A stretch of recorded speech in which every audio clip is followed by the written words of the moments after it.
আসসালামু আলাইকুম। সবাই কেমন আছেন? আলহামদুলিল্লাহ, আল্লাহর রহমতে আমি ভালো আছি। তো আজকে একটা আমি নতুন ডেইলি ব্লগ আপনাদের সাথে শেয়ার করতেছি। আশা করি নিশ্চয়ই আপনাদের ভালো লাগবে। পুরোটা না টেনে আমার পুরো ভিডিওটা দেখবেন, খুব ভালো লাগবে। তো আজকে আমাদের কিছু সবজি নিয়ে এসেছে এখানে। টমেটো, শসা, চিচিঙ্গা, ঝিঙ্গা। আমাদের দেখা যায় সপ্তাহে একদিনই বাজার করা হয়। আর এখন যেহেতু আমড়া সিজন, তাই অনেকগুলো আমড়া নিয়ে আসছে।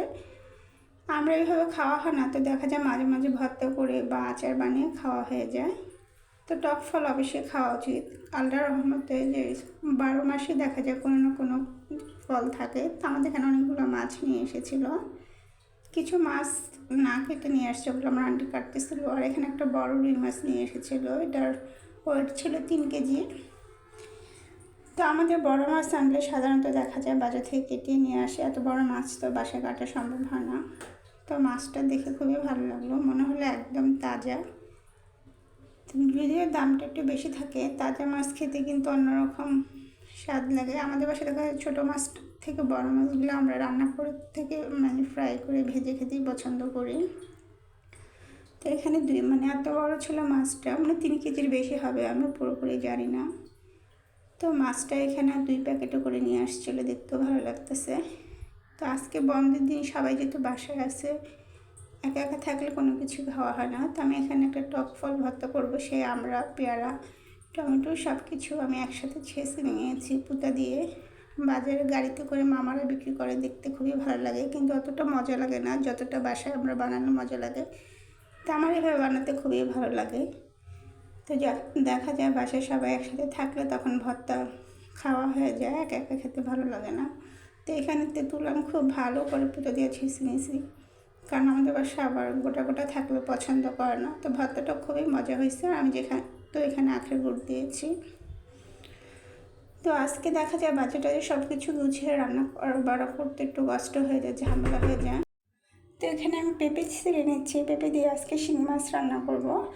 পেঁপের কষ দেখা যায় অনেকের হাত চুলকায়, তো অবশ্যই অনেকের হাত চুলকালে পেঁপেটা ধুয়ে নেবেন, তাহলে কাটার আগে ধুয়ে নেবেন, তাহলে কষ্টটা লাগবে না। আবার এই কাঁচা পেঁপে সিল্কা দিয়ে শিঙি মাছ পরিষ্কার করা যায়। আমি একবার করেছিলাম, বাট আমারটা এলোমেলো হয়ে গেছে, কেমন যেন আমার কাছে ভালো লাগে না। আমি এমনি কাঠ দিয়ে ঘষে ফেলি। তো এই যে আমার পেঁপে কাটাটা কমপ্লিট হয়ে গেছে, তো আমি এখন রান্নাটা শুরু করে ফেলবো। তো এখানে আমি সেই শিঙি মাছটাকে ফার্স্টে বসাবো, আর অনেক কিছুই রান্না করবো, কিন্তু সব কিছু একসাথে দেখালে দেখা যায় অনেক বড় ব্লগ হয়ে যাবে। আজকাল কারোরই এত সময় থাকে না এত বড় ব্লগ দেখার। তো আমি যতটা সম্ভব ততটুকু দেখানোর চেষ্টা করতেছি। তো যদি ভুল ত্রুটি কোনো কিছু হয় অবশ্যই ক্ষমা করবেন। আর শেখার কিছু থাকলে অবশ্যই আমাকে কমেন্ট করে বলবেন, আমি সেভাবে আপনাদের সামনে ব্লগ বানিয়ে দেওয়ার চেষ্টা করব। তো আমি এখানে দেখা যায় সবজি আনলে ফ্রিজে রেখে দিলে পরে আর সবজি ভালো লাগে না তেমন একটা। ফার্স্টের দিন যেমন অন্যরকম একটা স্বাদ। তো আমি এখানে অনেক টাইপের সবজি কেটে নিয়ে বুটের ডাল দিয়ে একটা সবজি রান্না করে নিলাম। এটা দেখা যায় সকালবেলা আপনি রুটি পরোটা দিয়ে খেতেও ভালো লাগবে, এবং যারা ডায়েট করে তারা এইভাবে সবজিটা খেতে পারবে। তো আমার এখানে কিছু ছোটো মাছ ছিল, ট্যাংরা মাছ। এখনও শীত আসে নাই, তারপরে শীতের আগেই শীতের তরকারি খেতে এক ধরনের মজা, এবং শীতের পরে এক ধরনের মজা। তো আমি এখানে চিচিঙ্গা, মূলা, আলুর সাথে দিয়ে একটা ট্যাংরা মাছ রান্না করব। ছোটো মাছগুলো সাধারণত অবশ্যই হাতে মাখিয়ে রান্না করার চেষ্টা করবেন, হাতে করে মাখিয়ে রান্না করলে খুবই ভালো লাগে। আমাদের বাসায় সবসময় দেখা যায় ছোটো মাছগুলো আমরা হাতে মেখে রান্না করি, খুবই ভালো লাগে। তো এখন আমি এটা ভালো করে মথে নেব। মাখার ভিতরে আসলে মজাটা, যত মাখবেন তত ভালো লাগবে। এক একজনের হাতের রান্নার স্বাদ এক এক রকম। তো আমি এভাবে ভালো করে টমেটো দিতে ভুলে গেছিলাম, পরে কাটছি। আসলে এক হাতে সব কিছু করতে হয়, তাই একটু এলোমেলো হয়ে যায়। আর আমার যেহেতু চুলাটা নিচে, তো দেখা যায় আমার চুলার সাথে কলতলা সব কিছু একসাথে কাছাকাছি। তো আমার সেই গুঁড়া মাছটা আমি অতটা পোড়া করবো না, একটু ঝোল ঝোল রাখবো, মাখা মাখা।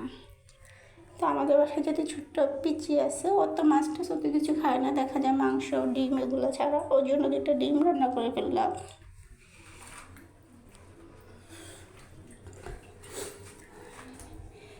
ডিমে আমি তেমন কিছু দিই না, জাস্ট একটু আদা রসুন হলুদের গুঁড়া। ও যেহেতু ছোটো মানুষ, পেঁয়াজটাও সে খেতে চায় না। অনেকে দেখা যায় রান্নাবান্না করে সব কিছু করে তারপরে রান্না গোছায়, কিন্তু আমি এক সাইডে রান্না করি আর এক সাইডের সাথে সাথে সব কিছু গুছিয়ে ফেলি। এলোমেলো থাকলে বিরক্ত লাগে, আর একসাথে করতে বড় মনে হয় আমার কাছে আরও কষ্ট লাগে বেশি। তো চুলায় যেহেতু একটা তার মানে লাকড়ি চুলা না যে আমাকে লাড়তে হবে, একটা চুলা দিয়ে আপনি অন্য কিছু করে ফেলতে পারবেন, দেখবেন কাজ আপনার আরও অনেক এগিয়ে গেছে। তো আমার শিং মাছটা এখন হয়ে গেছে। আমি শিং মাছটা আজকে একটু অন্যরকম করবো, তাই একটু বাগার দিব। এই ধরনের শিং মাছ, আমার সেই গুঁড়ো মাছটা আমি এখন ধনিয়া পাতা দিয়ে দিছি। তো গুঁড়ো মাছটা আমি বেশি টানাবো না, আমার গুঁড়ো মাছটা রান্না করা কমপ্লিট হয়ে গেছে। তুরি আসছে আমার সাথে একটু দুষ্টামি করতে।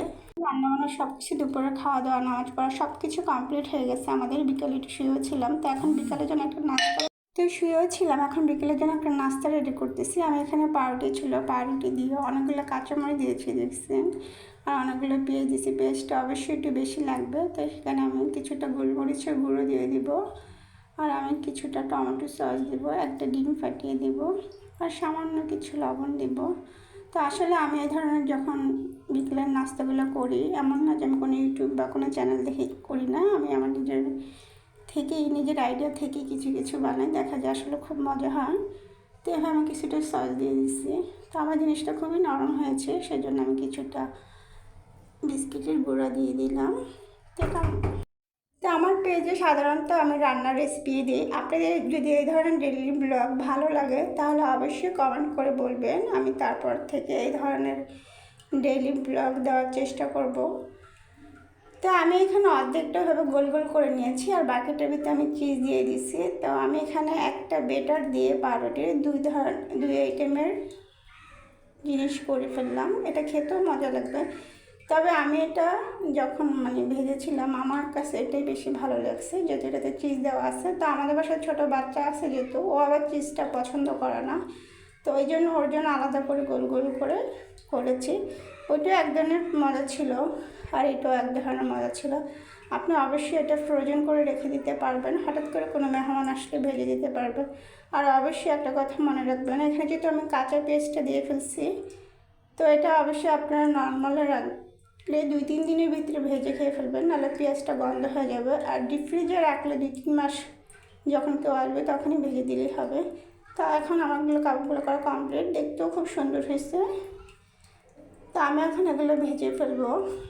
অবশ্যই অনেক হাই হিটে দেবেন না, লো হিটে দিয়ে 5-6 মিনিট ধরে লাল লাল করে ফ্রাই করে ভেজে নেবেন।